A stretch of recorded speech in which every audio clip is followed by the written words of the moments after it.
Hello everyone, TMMgamer here, and today it's a pleasure to bring you my first FIFA 14 gameplay commentary. Now this, as you can see, is a demo gameplay. I am playing as PSG, I'm up against Dortmund, and this is my first impressions of the demo. And if you guys have been following me on Twitter, which for example you should do, 100% follow me on Twitter, the link's in the description as always.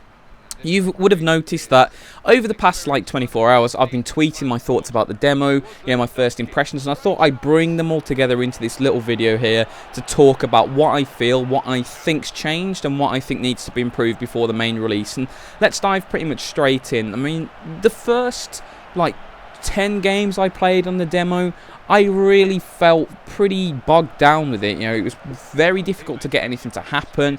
It was just a big change from FIFA 13. But to be honest, I was expecting this because every single FIFA has its own unique feel. Doesn't matter if you go to FIFA 10 to 11 or 12 to 13 or now 13 to 14. There is always quite a significant change in how the FIFAs feel, and this is definitely the case in this FIFA. There's a big reliance now on using skill dribble a lot more, because in FIFA 13 I'd spend most of my time just using the normal analog stick movement to dribble around players. I wouldn't use skill dribble too much unless I actually wanted to do a skill maneuver. But in this FIFA, the player movements are slightly more rigid, so it's not as fluid to turn with just the analog stick unless you have a very good player. So if you're just with a low 80s or a high 70s player, you're going to have to use the skill dribble more. You're going to have a slightly lower expectation of what players can do, because if you do try and just sprint past someone, it's very common, it seems, for a player to have a very bad touch, and that makes it quite easy for your opponent to swoop in, put the tackle in and go from there. But I have to say, once I got over that initial hurdle and actually began to appreciate that this is a new FIFA and the things I tried in 13 might not work all the time, I've begun to enjoy it, and it does have its own unique feel. But I have to say that once you get over that initial hurdle, a lot of the things you try on 13 do work on 14. For example, long shots are just as effective. I hit the bar in, like you saw, pretty much the first move with Zlatan Ibrahimovic from about 35 yards. I've scored quite a few screamers in this, so you can still have long shots. Crossing is still pretty effective. I've scored plenty of goals, especially with PSG, crossing the ball into Ibra. I played with Spurs as well, and I've got Adebayor up front on the demo, scored a lot of goals with his head. So crossing is still very much in the game. The one thing that I think has really been improved is the finesse shooting. Now, I think it's gone too far, and I was speaking to a friend on Facebook who also plays the demo, and he said that it's already been toned down for the release, and that's a good thing, because I do think it needs to be done. I mean, you'll see a goal, I think I've already scored it actually with Ezekiel Lavezzi in this gameplay, when I just finesse the ball in from 25 yards and the keeper has absolutely no chance, and it seems a bit too easy to do that. And I don't want goals to be cheapened. I still want it to be a reasonable challenge to score a goal, but it's just a little bit too easy to finesse at the moment, so hopefully they tone that down a little bit. Another problem I've found so far is with the goalkeeping AI, and this has always been a slight problem in the FIFA series, but the real area where I've seen this now is in corner kicks, and especially defending corner kicks. There was one example when I was playing as Borussia Dortmund against AC Milan, and the guys put the corner in the near post, and this is a corner where the keeper would catch it every single time, or if he didn't catch it, he'd at least get gloves on it. Weidenfeller's come out, he's tried to punch it, he's completely missed the ball, and then Balotelli stood like 2 yards behind him for the easiest tapping of all time. And it's goals like that that annoy me in FIFA, because it's goals where there's nothing you can do about them. It's not because you've played badly, it's not because your opponent's done something good, it's just because the game's had a bit of a brain fart and the keeper's ballsed up. And little things like that shouldn't happen. I mean, that's a nice little bit of dribble from Ibra there, but that's what I mean, skill dribble all the time. If I just tried to turn normally there, he'd do a very big podge touch and the defender would swoop in. So definitely in close, confined situations, use skill dribble a lot. But going back to the goalkeeping AI, I really do hope they sharpen this up, because this has been a common problem throughout a number of FIFAs now, that keepers just do absolutely stupid things for no reason. For example, Tim Howard dropping a penalty kick in the goal when he's got both hands on and saved it in a penalty shootout. That I uploaded a video showing that. Iker Casillas' goalkeeping error when a back pass just comes past and he just decides just to let it roll in.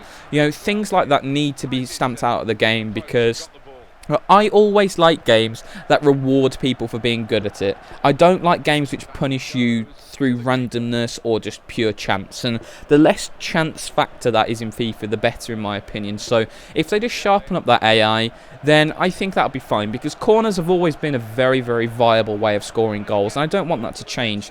You know, corner kicks, definitely a good way of scoring, as they are in real life. So I want corners to be powerful, but please let me concede a corner when the opponent puts a great swinging delivery in and their striker gets a run on the ball and bullets a header in from 6 yards. Not because the keeper's missed a punch at the near post, which you'd get every single time in real life. So that's just a little thing I'd say there. The rest of the demo, it's been pretty good. You know, I haven't seen any other glaring errors. Passing's still pretty crisp. The one thing I have noticed is you do have to hit passes a bit harder in this FIFA. You know, if you just dribble a pass towards a guy, it gives too much option and opportunity for an opponent to swoop in and get it. So you really do have to fizz the passes at your players a little bit more. But I think that's a good thing as well, because little dribbly passes, you know, you want to be stamping them out your game anyway. And the thing that I've noticed as well is players' first touch when they're receiving the ball is pretty good, so it's very, very rare, as long as you're not holding the sprint button, for someone to do a very, very bad touch when he's receiving a pass on the floor.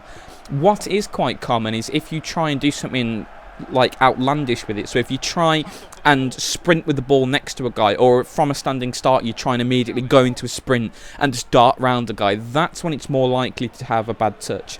If you just get into the habit of zipping your passes into people's feet, I mean, most of the teams on the demo are very, very high rated. They're either 4.5 or 5 star. So especially with those sorts of teams, get into the habit of pinging your passes around, and you'll really be in no problems maintaining the ball. And that's one thing that's definitely changed from 13, because in FIFA 13 I spend a lot of the time just doing little dink passes in and around the, you know, the penalty area, and it's definitely not worth doing that. You know, hit the pass with a bit of extra power, make sure it gets there, and trust your guy's first touch. And when you're receiving the ball with a new player, let go of the sprint button, hold the skill dribble button if you want to have a little bit of extra security. Make sure you're not doing anything too ridiculous with the ball, and you'll be fine, and you can build passes. And you know, once I got over that initial hurdle, I've been keeping, you know, 60% possession in most of my games, and that's always a good achievement against the computer, because the computer, as in all FIFAs, every now and again just has a World 11 moment where it strings 55 passes together and puts it in the top corner, and there's absolutely nothing you can do with it. And that's something that I suppose you've got to have in the game. The computer's got to have that ability to tear you apart, because if it was just, you know, very, very predictable in what it did, you could just do the same thing all the time and win games. So I'm pretty pleased that the computer's playing as it is. There's no glaring errors. There's not one thing that I've sat down and gone, that is complete rubbish, what are they doing? You know, every single FIFA has a little bit of a different feel, like I mentioned earlier.